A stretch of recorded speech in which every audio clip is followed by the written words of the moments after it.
She was very pretty. And Jimmy Gunnels ended up marrying. He was a guitarist. Remember, he used to play the guitar. Yeah. He ended up marrying Jennifer Connolly, or on 160th Avenue and 100th Street. I don't remember her. Yeah, she was a lot younger than us. And Donnie DeVito. Donnie DeVito. Yeah, I was good friends with his brother, Bobby DeVito. Bobby DeVito was a good guy. That's a different DeVito family. No, same DeVito. They were brothers. There was James, Joey, Donnie, and there was... No, there was no James DeVito. It was Bobby DeVito, Donnie DeVito, and maybe there was one more. Joey DeVito. And Joey DeVito. Right. Joey, Bobby, and Donnie. Those were the three brothers. DeVito brothers. And James. I don't remember any James. Yeah, well, he was like one down from Joey. And Bobby was a couple of years younger than us, but he was a really good guy. Yeah. Let's see what we got here. We have a fender bender.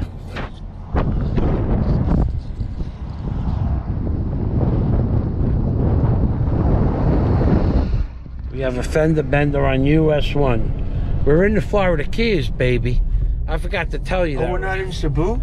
I thought we were in Cebu at the buffet. No, that was this morning. Okay. I'm doing the buffet in the I'm doing the breakfast buffet, and it's the sun is coming up behind me, and it's 8 o'clock in Cebu at night, and I'm going, oh shit. I'm doing a breakfast buffet, but it's 8 o'clock at night. How am I going to explain this? So I just said... Call it a live stream instead of a live stream. A what? A live stream. L-I-E? L-I-E stream. I did a L-I-E stream. And I said, oh, I think the battery's going. Jack Thompson said, nice waffle maker. Yeah, that was... I screwed up big time doing that. Now people are going to scrutinize my video and go, what? How could you be making dinner? How could you do a live stream at 8 o'clock at night in Cebu and you're having breakfast on the... It's not a live stream, it's a L-I-E stream. Yeah, like that. Yep. So we're going down to the Florida Keys. We were just reminiscing. Last night, we were reminiscing in the bedroom all the names of the people we knew as children, because Carl and I have known each other since we're 11 years old. Leanne Reichenbacher, right. And Tommy Godomsky. Yep. And of course, Mike's good friend, Eddie Schweikert. Eddie Schweikert, right. Just cool. You and him were pretty tight. Yeah, we were friends. Well, we were friends since we were really young, too, now. All that other stuff that happened later, but Eddie was a little bit screwed up in the head. Yeah. And if I say you're a little screwed up in the head, maybe to other people you might be a lot screwed up in the head. But I mean, you know, he came from a family, crazy family. Yeah. So, let's see who else there was. Let's see who else would be memorable. Name some memorable people. Well, there was always Drew Ognabine, Rudy Sanacor. You know, they were good. Anthony Gardino. They were good guys. They were the good guys of the group. Yep. Drew Ognabine, Sagi Agi. Rudy became police officer. Yeah. Drew was a sanitation man inside some school. He was like a sanitation engineer in a school. Anthony Gardino, he became a famous hairdresser. Anthony Gardino, yeah. Gardino, yeah. He opened up a beauty salon in Manhattan, and he became hairdressers for the rich and famous, where they would take him on the plane and to Paris. Was he gay? No, he was straight as a button. In fact, he invited me to his wedding, but I was really screwed up at the time, and I didn't go. I should have went, but I didn't. It was a real fancy wedding, and I didn't have a suit. I didn't go, and after that, we lost touch. But yeah, no, he was straight. And remember junior high school, Mr. Carbo? Yeah, the gym teacher. The black guy. Yeah. He looked like he wasn't black. Yeah. No, Mr. Carbo was not black. He was a white guy. That was the white guy, right? Mr. Carbo was somebody else, right? there was a black guy who was really like an Olympic, some sort of Olympic champion. Mr. Carbo was white, yeah. And then there was Mr. Martin, Mr. Yeah. Mays, and Carbo. Those were the only three I remembered. Well, the black guy taught science. He also taught science. I don't think I ever had him. Yeah, I liked him. He was a good guy. And then there was Jojo DiStefano. Oh, hot, babe, hot, so hot. She was beautiful. She was hot. I was in love with Jojo DiStefano, and she was very friendly towards me. You know, not in a romantic way, but she used to drive me to. She was the first one to get her license, and she lived right, practically around the corner from me. So she used to drive me to school and home from school. And I remember being so much in love with her, but knowing I could never have her because she was way out of my league. Did you ever play spin the bottle with her? No. I did. Yeah. Oh, yeah. Me and JoJo and Leanne and Jeannie Pargay and Tommy Godomsky and I'd give anything to kiss her. Roberta Alaprandini. Alaprandini. Albanese. Alaprandini was her name. Yeah. Roberta Alaprandini. Yeah. She was in our 6th grade class. Yeah. 6th grade. Mrs. Sanders in PS. Belle Sanders. Huh? That was her name. Belle Sanders. Yeah. She was cool. Yeah. No, she wasn't cool. We used to, remember we used to go wah wah wah. We used to piss her off, and we did it all. The more we did it, the more we'd piss her off, and she would get angry at us, and we would just do it more. We go wah wah.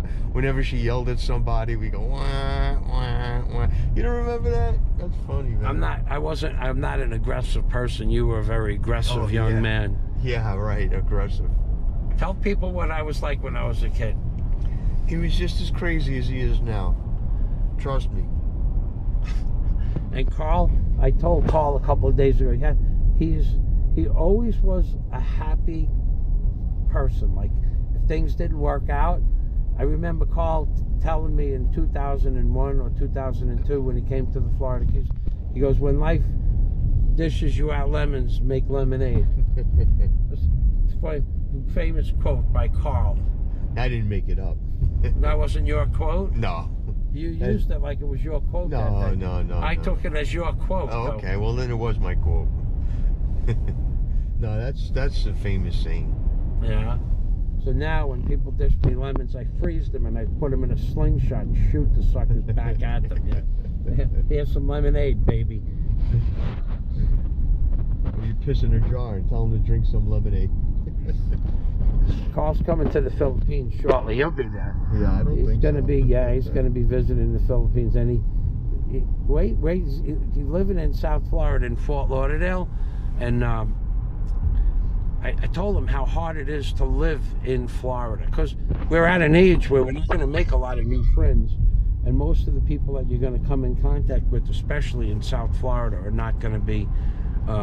They're fair weather friends, but he'll be in the Philippines shortly. He just doesn't, hasn't caught on to it yet. Well, I would go to the Philippines, but there's something that you're not allowed to do there that I like to do every day. So, and I don't think that's ever going to change. So I don't know if I'm gonna make it down there.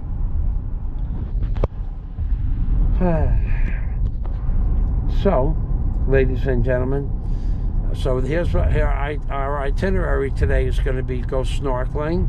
Oh, you know what I would like to do? I'd like to stop at Napa and get that alcohol pen. All right. So I'm going snorkeling today with Snorkely Porkely, better known as Mike Manatee, and we're going to go see some underwater life. Tell him how I used to do the gym class.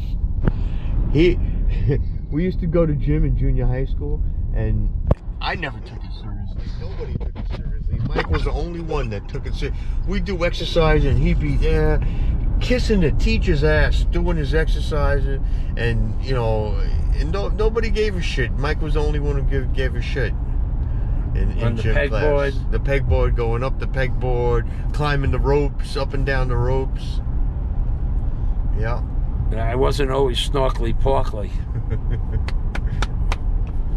And let's see, what else? Oh, the matches. This is the best story you're ever going to hear.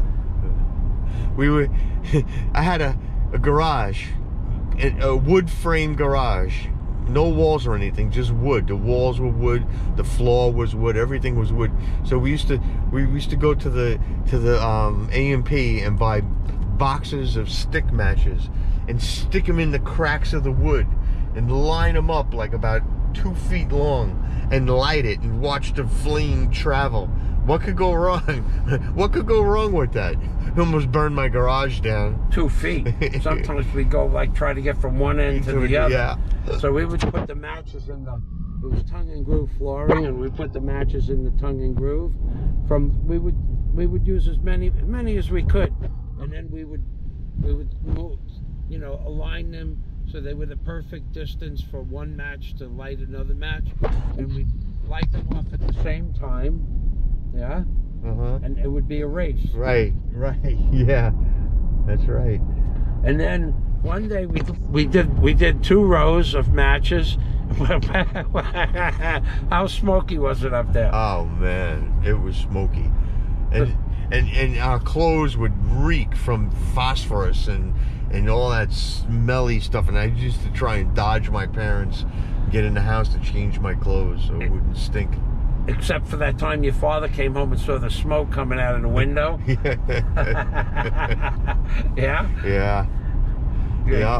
I caught shit for that, that's for sure. We had we just lit off a couple of boxes, maybe, I don't know, however many matches, 2 or 3 boxes, and the smoke was billowing out the window. And just at that moment, his father pulled up into the driveway, was looking up. We were looking down, and he was looking up, and we were looking down, and he was looking up, and then he goes, "Carl!" He came up into the top of the garage. He was livid. He's, "What are you doing? It's a wooden garage, Fazio. You go home." Yeah, he said to me, "Maybe you shouldn't hang out with that Fazio kid. He's trouble." I go, "Yeah, Dad, you're right." And whose idea was it with the matches? But I don't know whose idea was it. Your idea. Probably mine. Yeah. I would never do something like that. No, never. Unless somebody instigated you. Unless somebody said, "Let's do this," and I would say, "Okay." Okay. What about the time that they were giving away free samples in the mail? I don't know. Maybe it was toothpaste. It was shampoo. So me and him. He went on one side of the street, I went on the other side of the street, and we'd walk up the block going through people's mailbox so we could steal the toothpaste.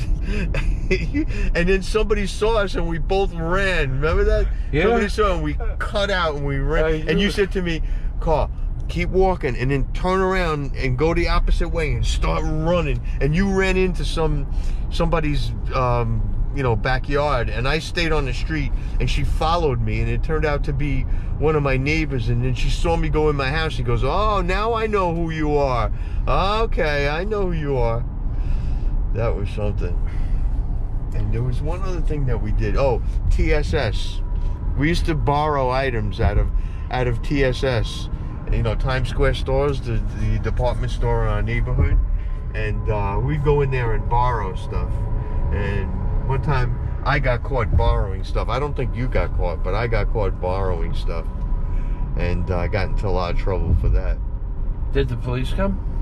I think I got an adjournment in contemplation of dismissal, so I think I did get arrested for that. What about the time you stole the police car? Oh, I never stole it. Yeah, I heard the story. No.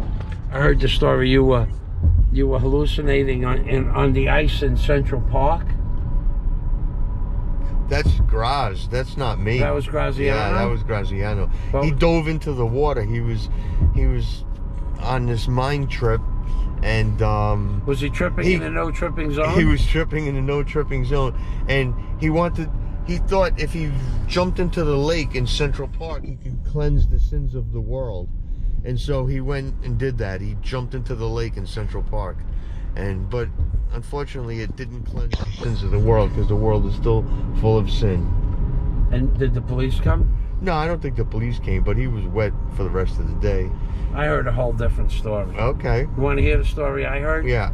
I heard that Carl was tripping in a no-tripping zone, and that he fell through the ice in Central Park, and the police came, and Carl was put into the back of the police car, and then he went into the front of the police car, and he was going to drive the police home to his father's house.